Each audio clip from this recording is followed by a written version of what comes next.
Now next point Kepler's laws of motion. या पॉइंटमध्ये केप्लर्सने प्लॅनेटचा काय केला स्टडी केला. परंतु या अगोदर जो स्टडी केला तो टायको ब्राहेने केला. जो टायको ब्राहे सायंटिस्ट होता त्याच्या अंडर हा केप्लर्स काय करत होता काम करत होता. म्हणजे थोडक्यात टायको ब्राहे केप्लरचा हा गाईड होता आणि केप्लर्स काय करत होता त्याच्या अंडर PhD केली होता असं म्हटलं तरी चालेल. ओके. मग टायको ब्राहेने काय केलं होतं प्लॅनेटचा स्टडी. मग एक्झॅक्ट नेमकी प्लॅनेटचा स्टडी कसा केला.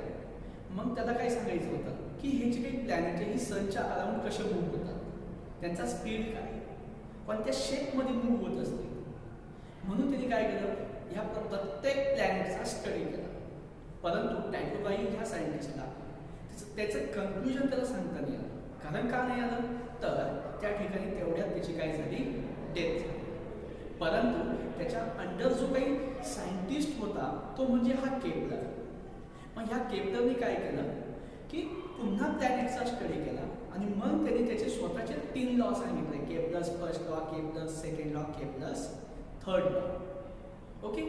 पण टायको ब्राहेने पूर्णपणे स्टडी करून झाल्यानंतर सुद्धा त्याचं कन्क्लुजन मांडता नाही आलं कारण त्याची डेथ झाली. टायको ब्राहेने प्रत्येक प्लॅनेटचा स्टडी केला.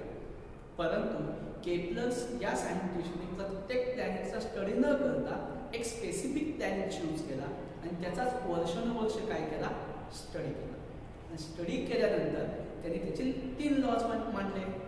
मग त्यालाच आपण काय म्हटलं दुसरं नाव काय Kepler's laws of planetary motion म्हणजे प्लॅनेटचा स्टडी केला. मग जो पहिला लॉ आहे केप्लर्सचा केप्लर्स फर्स्ट लॉ, जो पहिला लॉ आहे केप्लर्स फर्स्ट लॉ, या पहिल्या लॉला म्हटलं जातं लॉ ऑफ ऑर्बिट. या पहिल्या लॉला काय म्हटलं जातं लॉ ऑफ ऑर्बिट. यामध्ये बघा नावातच आहे काय ऑर्बिट. म्हणजे केप्लर काय सांगतोय की जो तुमचा प्लॅनेट आहे, केप्लर काय सांगतोय जो तुमचा प्लॅनेट आहे हा प्लॅनेट सनच्या अराउंड हा इलेक्ट्रिकल ऑर्बिट मध्ये काय होतोय मूव्ह होतोय. काय सांगितलं जो काही प्लॅनेट असेल just consider this is planet. हा प्लॅनेट काय होतोय इलेक्ट्रिकल ऑर्बिट मध्ये मूव्ह होतोय. कोणाच्या अराउंड मूव्ह होतोय सनच्या अराउंड मूव्ह होतोय. मग या ठिकाणी हा इलेक्ट्रिकल पाथ मध्ये मूव्ह होत असेल तर या ठिकाणी 2 फोकाय असतात. सपोज इथे एक फोकाय असेल आणि इथे एक फोकाय असेल. एक तर सन तुमचा या फोकसला असेल नाहीतर सन तुमचा या फोकसला असेल. लेट अस कन्सिडर दिस वन. सन कुठे तुमचा या पॉइंटला, या ठिकाणी काय तुमचा या फोकायला काय तुमचा सन आहे. मग आता केप्लर्स काय म्हणतोय तुमचा जो काही प्लॅनेट आहे हा काय म्हणतोय या सनच्या भोवती इलेक्ट्रिकल ऑर्बिट मध्ये इलेक्ट्रिकल पाथ मध्ये काय होतोय मूव्ह होतोय. म्हणजे every planet revolves around the sun in an electrical path किंवा in an electrical orbit with the sun at one of the focus of the elects. एकदम सिंपल सांगितलं काय कोणतेही प्लॅनेट आहे ते सनच्या अराउंड कसे मूव्ह होणार आहे तुमचे इलेक्ट्रिकल ऑर्बिट मध्ये इलेक्ट्रिकल पाथ मध्ये मूव्ह होणार आहे. इथे 2 फोकाय आहेत. तुमचा सन हा कोणत्या तरी एका फोकसला असेल आणि त्याच्याच अराउंड हे प्लॅनेट हे इलेक्ट्रिकल ऑर्बिट मध्ये मूव्ह होतील. मग हा तुमचा इलेक्ट्रिकल ऑर्बिट आहे असं कन्सिडर करा. आणि इथे काय असेल तुमचा सेंटर असेल असं इमॅजिन करा. इथे काय तुमचा हा सेंटर ओ आहे. इथे काय सेंटर ओ. मग ह्या ठिकाणी काय कन्सिडर करतोय मी एक ऍक्सिस. याला नाव देतोय मी एम, याला नाव देतोय मी एन. इथं कन्सिडर करूया हा प्लॅनेट जो आहे तो इथे आहे. हा जो काही प्लॅनेट आहे तो इथे आहे. याला नाव देतो मी ए आणि हाच रिव्हॉल्व होऊन पुन्हा कुठे येतोय ह्या पॉइंटला येतोय. याला नाव देतोय मी पी. काय सांगितलं इथे ए पॉइंट घेतला इथे पी पॉइंट घेतला. आणि या ठिकाणी काय तुमचा सन आहे. या ठिकाणी काय तुमचा सन आहे असं इमॅजिन करा. केप्लरच्या पहिल्या लॉ मध्ये काय सांगितलं केप्लर्सने की every planet revolves around the sun in an electrical orbit with the sun one of the focus of the ellipse. Okay. म्हणजे या 2 फोकाय पैकी एका फोकायला ऑर्बिटमध्ये मूव्ह होत असतील, रिव्हॉल्व होत असतील. मग इथून बघा मला सांगायचं काय आहे. मग हा P पॉइंट टू हा A पॉइंट, या P पॉइंट पासून तर A पॉइंट पर्यंत जे डिस्टन्स असतं ते असतं टॉइस A. जे डिस्टन्स असतं ते असतं टॉइस A. आणि ह्या टॉइस A ला म्हटलं जातं मेजर ॲक्सिस. त्याला काय म्हटलं जातं? Major axis. आणि त्याच पद्धतीने M आणि N हे जे काही डिस्टन्स आहे, हे डिस्टन्स टॉइस B आहे. हे जे डिस्टन्स आहे हे काय तुमचं टॉइस B. हे तुमचं टॉइस A. याला काय म्हटलं? Major axis. मग याला काय म्हणता येईल आपल्याला? Minor axis. याला काय म्हणता येईल? Minor axis. त्यानंतर पुढे बघा काय सांगायचं. मग ह्या सेंटर O पासून तर पॉइंट A पर्यंत, या सेंटर O पासून तर पॉइंट A पर्यंत डिस्टन्स किती सांगायचं? तर ते डिस्टन्स असतं A. ते डिस्टन्स किती असतं? A. किंवा या P पासून तर ह्या O पर्यंत किती डिस्टन्स सांगता येईल आपल्याला इथून इथपर्यंत? Again A. आणि हे टोटल डिस्टन्स तुमचं टॉइस आहे, त्याला म्हणतो मेजर ॲक्सिस. मग या A ला काय म्हणायचं? या A ला म्हणायचं सेमी मेजर ॲक्सिस. या A ला काय म्हणायचं? Semi major axis. तसंच इथे पण काय सांगितलं आपल्याला? इथून इथपर्यंत डिस्टन्स B आणि इथून इथपर्यंत डिस्टन्स कसा असेल तुमचं B. जर याला आपण मायनर ॲक्सिस म्हणत असेल तर याला काय म्हणायचं? Semi minor axis. काय म्हणणार? Semi minor axis. याला म्हणायचं सेमी मेजर ॲक्सिस. ओके. त्यानंतर पुढे बघा काय होतं. इथे हा पॉइंट कन्सिडर केला म्हणजे सुरुवातीला तुमचा जो प्लॅनेट आहे हा कुठे आहे? A पॉइंट वरती. आणि इथे काय सांगतोय अजून एक लक्षात घ्या. मला इथे काहीतरी सांगायचं आहे. या सेंटर पासून तर ह्या सन पर्यंत बघा, या सेंटर पासून तर या सन पर्यंत जे डिस्टन्स असतं ते डिस्टन्स कन्सिडर करूया आपण AE. ते डिस्टन्स किती कन्सिडर करूया? AE. सेंटर पासून तर या सन पर्यंत डिस्टन्स AE असेल. तसंच इथे पण काय असेल? AE असेल. तसंच इथे पण काय असेल? या फोकस टू AE असेल. ओके. चला पुढे चला. काय येतं?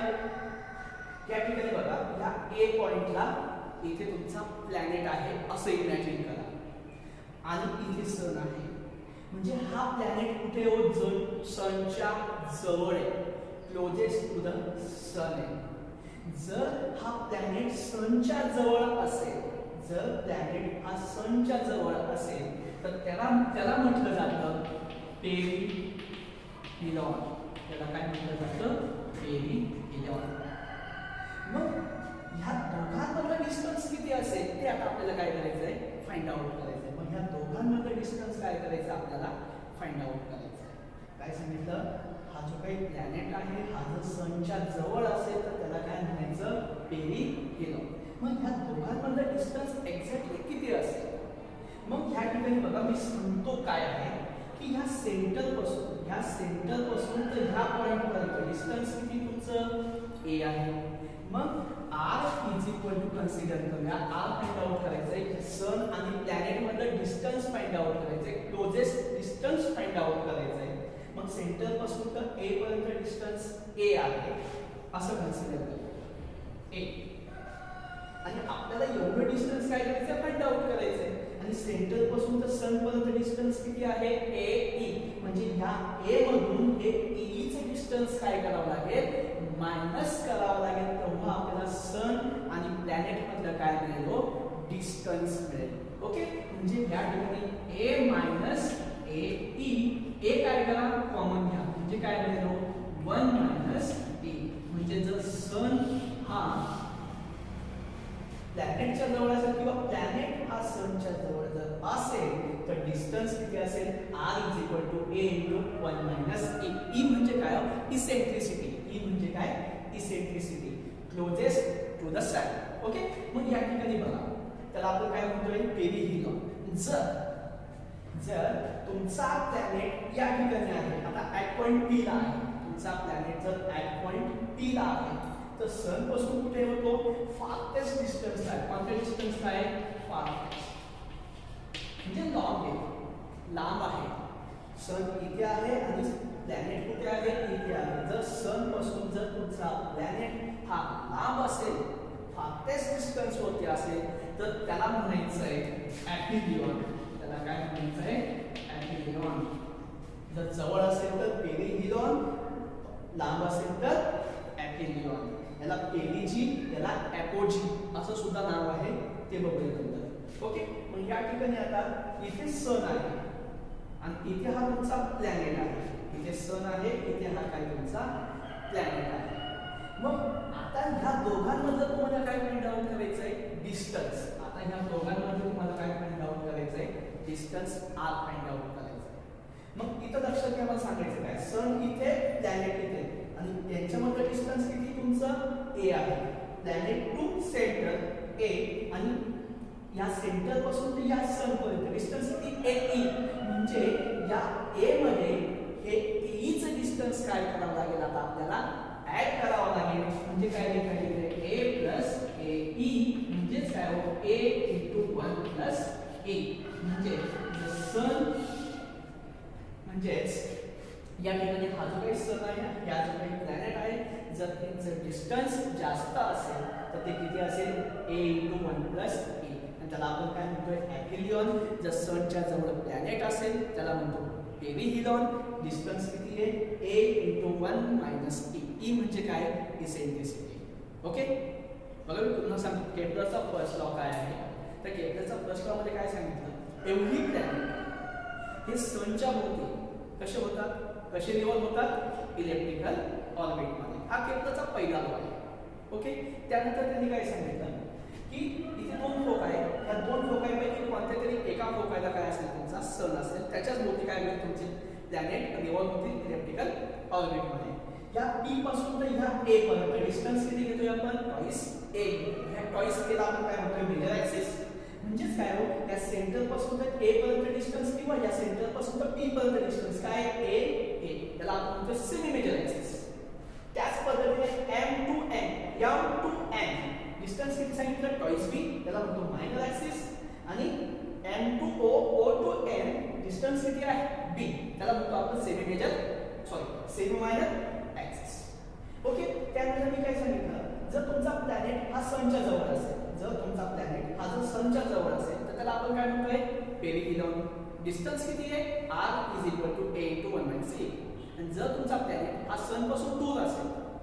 तर आपण त्याला काय म्हणतोय ॲपिलियॉन डिस्टन्स किती सांगितलं r is equal to a to 1 plus e ही म्हणजे काय eccentricity okay now next law Kepler's second law किंवा त्याला म्हटलं जातं लॉ ऑफ इक्वल एरिया मग या ठिकाणी बघा केपलर फर्स्ट लॉ मध्ये काय सांगितलं केपलरने की every planet revolves around the sun in and electrical orbit with the sun at the one of the focus of the ellipse okay मग या ठिकाणी बघा पुन्हा मी काय एकदा एक इलिप्स घेतला आणि या ठिकाणी हे जे काही प्लॅनेट असतील एका पर्टिक्युलर फोकसला सनच्या ते काय होतील रिव्हॉल्व होतील इलेक्ट्रिकल ऑर्बिटमध्ये मग असं कन्सिडर करूया सुरुवातीला प्लॅनेट तुमचा इथे आहे प्लॅनेट कुठे आहे इथे आहे पी त्याला कन्सिडर करूया पी मग हा प्लॅनेट काय होतो ह्या इलेक्ट्रिकल ऑर्बिटमध्ये रिव्हॉल्व होतो मग ह्या प्लॅनेटला ह्या पॉइंट पासून तर ह्या पॉइंट पर्यंत ह्या प्लॅनेटला ह्या पॉइंट पासून तर ह्या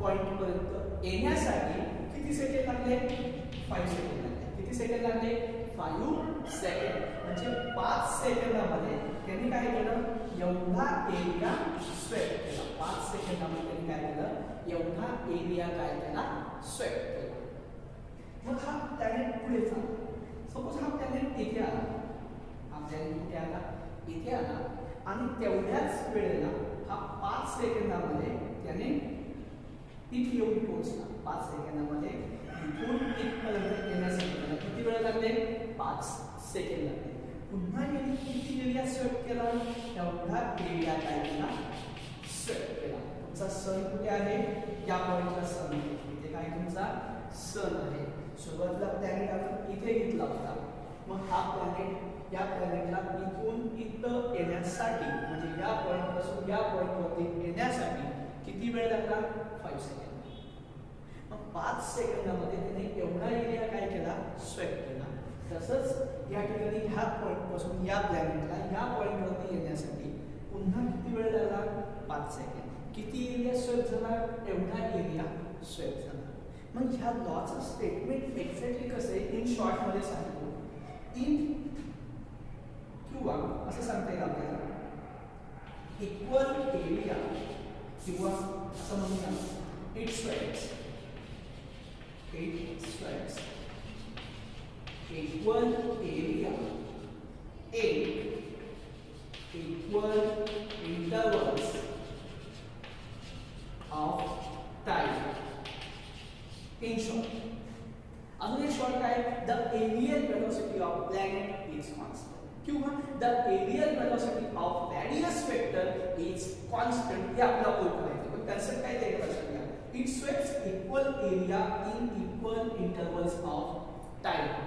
म्हणजे तुमचा टाइम जर इक्वल असेल तर तो प्लॅनेट तुमचा जो एरिया आहे तो स्वेप करतो. कसा, equal. It sweeps equal areas in equal intervals of time. जरी तुम्हाला वाटत असेल की ह्या ठिकाणचा जो काही एरिया आहे या एरियाच्या कंपॅरिझन मध्ये इथला एरिया कसा असेल, जास्त असेल. परंतु असं नाहीये. स्टेटमेंट काय, it sweeps equal areas in equal intervals of time. म्हणजे इथे 5 सेकंदामध्ये जर एवढा एरिया स्वेप झाला असेल तर टाइम तुमचा सेम आहे. किती टाइम आहे, 5 सेकंड. मग इथं जेवढा एरिया कव्हर झाला असेल तेवढाच एरिया सुद्धा इथे काय असेल, कव्हर झालेला असेल. इथे जेवढा एरिया स्वेप झाला असेल तेवढाच एरिया काय असेल, तुमचा स्वेप झालेला असेल. म्हणजे त्या ठिकाणचा टाइम तुमचा इक्वल आहे. म्हणजेच त्या ठिकाणी तुमचा एरिया सुद्धा कसा असेल, इक्वल असेल. म्हणून मी म्हणतो काय, it sweeps equal areas in equal intervals of time. अजून जर तुम्ही पुढे गेले या पॉईंटपासून तर या पॉईंटवरती गेले, किती सेकंदामध्ये गेले, 5 सेकंद. अगेन हे सगळे एरिया जर तुम्ही बघितले हे कसे तुमचे सेमच आहे, इक्वलच आहे. कारण त्या ठिकाणी लागणारा टाइम कसा आहे तुमचा, इक्वल आहे. परंतु या ठिकाणी बघा काय होत आहे. प्लॅनेट सुरुवातीला किती होता आणि मग इथे किती वेळ लागला, 5 सेकंद. एवढा एरिया काय झाला, कव्हर. तसंच इथे पण काय झालं, एवढा एरिया कव्हर झाला. हे दोन्ही एरिया इक्वल आहे. परंतु जर तुमचा प्लॅनेट हा जर सनच्या जवळ असेल, बघा जर तुमचा प्लॅनेट हा जर सनच्या जवळ असेल तर प्लॅनेटचं हे डिस्टन्स किंवा त्याची वेलॉसिटी ही कशी असेल, हो जास्त असेल. त्याची वेलॉसिटी कशी असेल, जास्त असेल. कारण की तो डिस्टन्स काय करतो, जास्त प्रमाणामध्ये कव्हर करतोय. परंतु जर प्लॅनेट हा सन पासून दूर असेल तो डिस्टन्स तो काय करतोय, कमी ट्रॅव्हल करतोय, कमी मूव्ह होतो या ठिकाणी. म्हणजे याची वेलॉसिटी कशी असेल, हो तुमची कमी असेल. जर सनच्या जवळ असेल तर प्लॅनेटची वेलॉसिटी ही कशी असेल, जास्त असेल. आणि जर सनच्या दूर असेल तर प्लॅनेटची वेलॉसिटी ही ही कशी असेल, कमी असेल. म्हणजे या ठिकाणी डिस्टन्स तो कमी कव्हर करणार आहे, या ठिकाणी डिस्टन्स तो जास्त कव्हर करणार आहे. सनच्या जवळ असेल तर प्लॅनेट जास्त डिस्टन्स कव्हर करेल, सनच्या दूर असेल तर प्लॅनेट हा डिस्टन्स कमी कव्हर करेल. परंतु या ठिकाणी तुमचा टाइम इक्वल आहे आणि जर टाइम इक्वल असेल तर या ठिकाणी एरिया कसा असेल, तुमचा इक्वल असेल. म्हणून मी म्हटलं काय, it sweeps equal area in equal intervals of time. आले इथपर्यंत. पुढे बघा, आता मी काय सांगितलं, मगाशी एक स्टेटमेंट सांगितलं. स्टेटमेंट काय सांगितलं की areal velocity of planet is constant किंवा areal velocity of the radius vector is constant. हे काय करायचंय, तुम्हाला प्रूव्ह करायचंय. पण एरियल वेलॉसिटी एक्झॅक्टली म्हणायचं कशाला, तर या ठिकाणी बघा मी इथं 5 सेकंद घेतोय. म्हणजे किती वेळ घेतोय, डेल्टा टी एवढा वेळ घेतोय. किती वेळ घेतोय, डेल्टा टी एवढा वेळ घेतोय. डेल्टा टी एवढ्या वेळामध्ये किती एरिया स्वेप झाला, तो आहे तुमचा डेल्टा ए बार. किती एरिया स्वेप झाला, डेल्टा ए बार.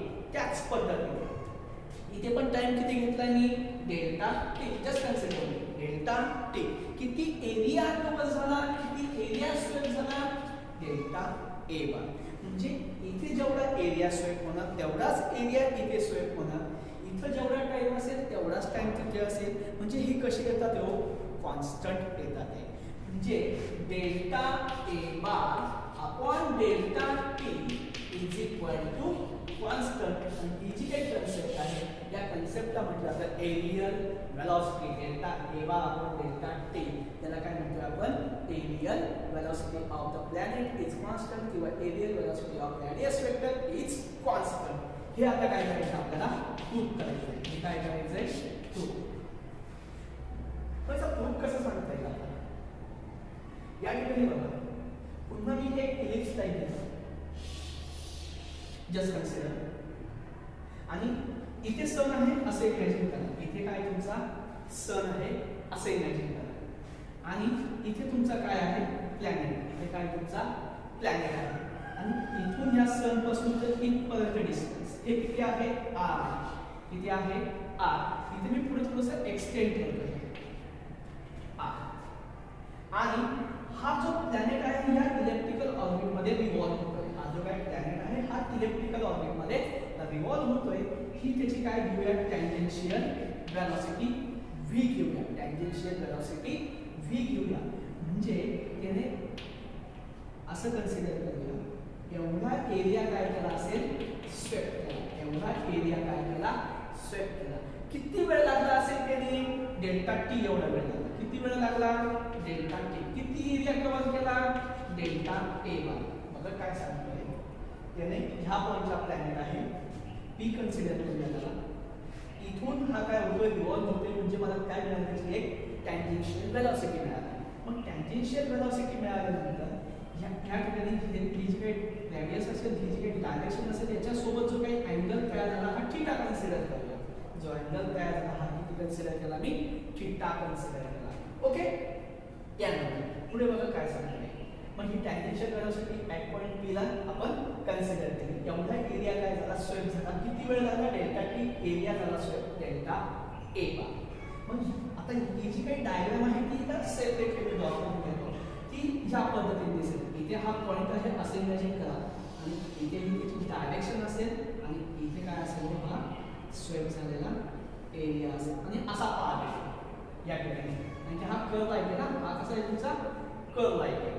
जर म्हणजेच इथे हा इक्वल एरियाज मिळाला किंवा स्वेप्ट झालेला. इथे हा काय मिळाला थीटा मिळाला. इथे काय मिळाला तुमचा थीटा. आणि इथे काय मिळते मग तुम्हाला एक टँजेन्शियल वेलॉसिटी. म्हणजे ही लाईक दिस स्ट्रेट लाईन ही कशी तुमची एक स्ट्रेट लाईन लाईन आहे. आता तुम्हाला काय करायचं हा एक ट्रायंगल मिळाला आहे. मग area of triangle delta A बार तुम्हाला सांगायचं आहे. एरिया ऑफ ट्रायंगल हे सांगतो मला काय इक्वेशन येतं 1/2 बेस इनटू हाईट. काय इक्वेशन येतं बेस इनटू हाईट. आणि हा काय तुमचा आर आहे. मग आता तुम्हाला काय फाइंड आउट करायची बेस तर मिळाला. बेस काय तुमचा आर आहे. राहिलं काय हो हाईट. राहिली काय तुमची हाईट राहिली. मग इथं हाईट कुठे दिसतच नाहीये. मग काय करूया इथून एक लाईन परपेंडिक्युलर आपण इथे ड्रॉ करू. म्हणजे इथे ही जी काही परपेंडिक्युलर लाईन असेल ना ही याला कन्सिडर करायची एच. याला काय कन्सिडर करायची एच कन्सिडर करायची. आणि ही तुम्हाला काय करायची आहे फाइंड आउट करायची. जर अँगल हा तुमचा थीटा असेल तर हा अँगल किती असेल तुमचा 180 मायनस थीटा. हा अँगल किती असेल तुमचा 180 मायनस थीटा. ओके. मग ह्या ठिकाणी आपल्याला बघा हा एच काय करायचा आहे फाइंड आउट करायचा. हा एच काय करायचा आता फाइंड आउट करायचा. मग एच फाइंड आउट करण्यासाठी आपण फॉर्म्युला यूज करूया. इथे लिहितो sine 180 minus theta is equal to साइनचा फॉर्म्युला. साइनचा फॉर्म्युला काय लिहिलो हे सांगतात. साइनचा फॉर्म्युला अँगलच्या समोरची बाजू. अँगलच्या समोरची बाजू काय आहे एच. हा अँगल आहे. हा अँगल याच्या समोरची बाजू काय आहे एच. म्हणजे काय लिहिले एच अपॉन हायपोटेन्युस. काटकोनासमोरची बाजू काय दिस वन.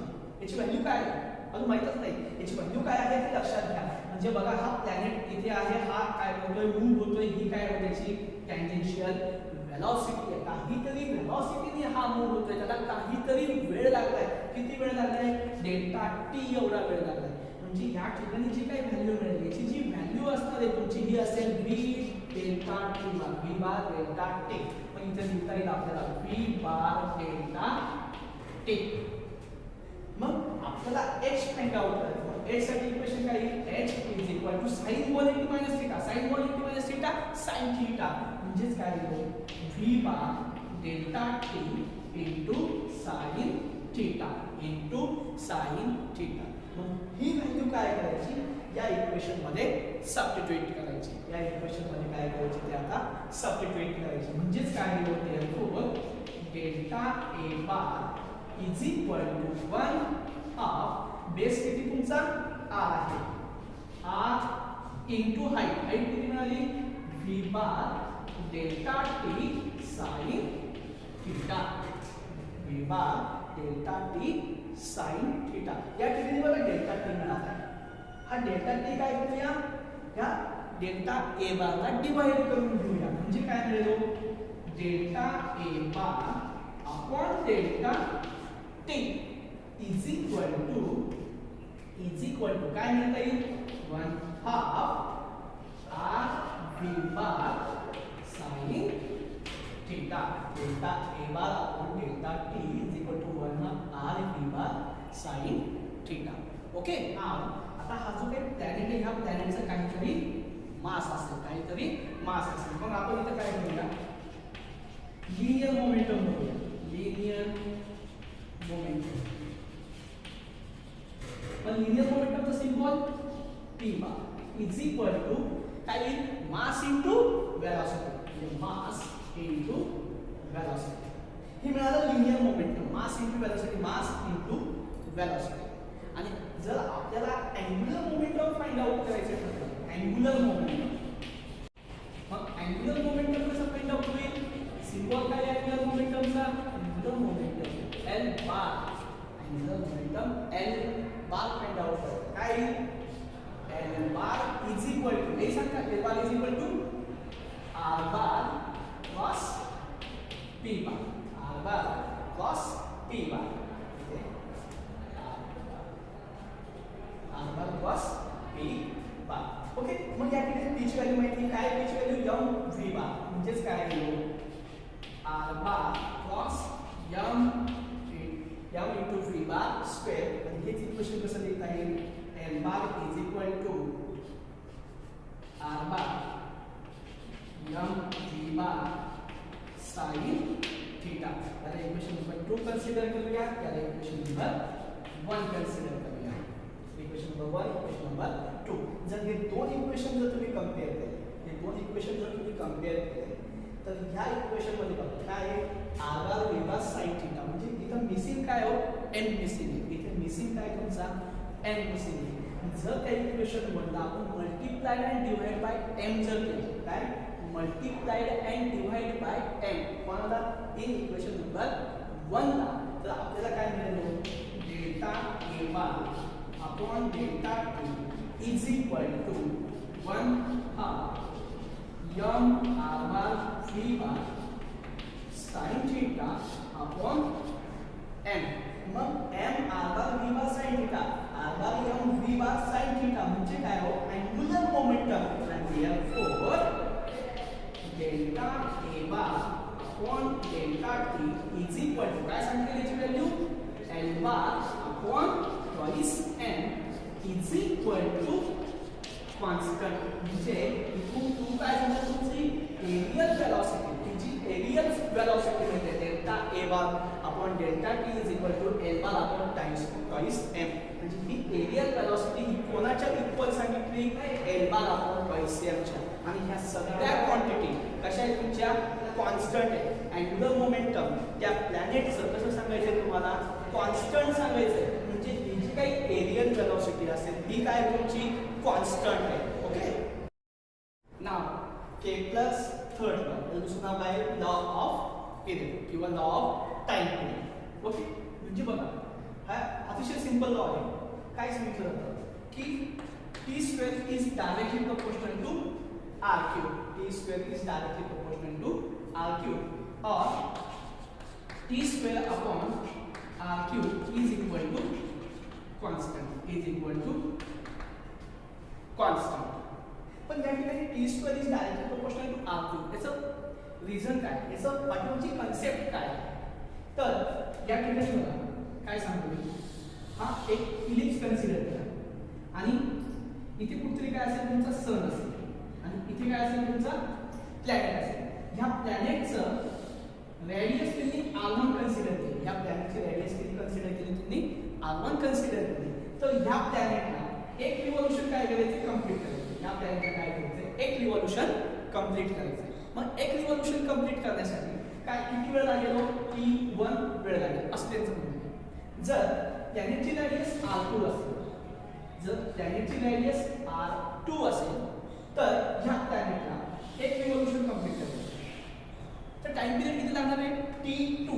टाइम पिरियड किती लागेल, T2 लागेल. सपोज रेडियस किती काय R3 असेल. किती रेडियस असेल, R3 असेल. मग एक रिव्हॉल्यूशन कंप्लीट करायचं. मग एक रिव्हॉल्यूशन कंप्लीट करायचं असेल किती वेळ लागणार या ठिकाणी, T3. म्हणजे जसं जसं तुमची रेडियस इन्क्रीज होणार आहे, जशी जशी तुमची रेडियस इन्क्रीज होणार आहे तसं त्या प्लॅनेटसाठी टाइम पिरियड सुद्धा कसा असेल, तो जास्त असेल. त्याला आपण काय म्हणतो, केप्लर्स थर्ड लॉ. हा जो लॉ आहे हा आपण एका ठिकाणी काय करायला ह्या चॅप्टरमध्ये प्रूव्ह करणार आहे. तेव्हा हे पुन्हा समजेल की रेडियस काय होते, त्याची इन्क्रीज होते. जर रेडियस इन्क्रीज होत असेल तर टाइम पिरियड सुद्धा काय होईल, वो इन्क्रीज होईल. हा Kepler's third law of time period किंवा लॉ ऑफ पिरियड. ओके.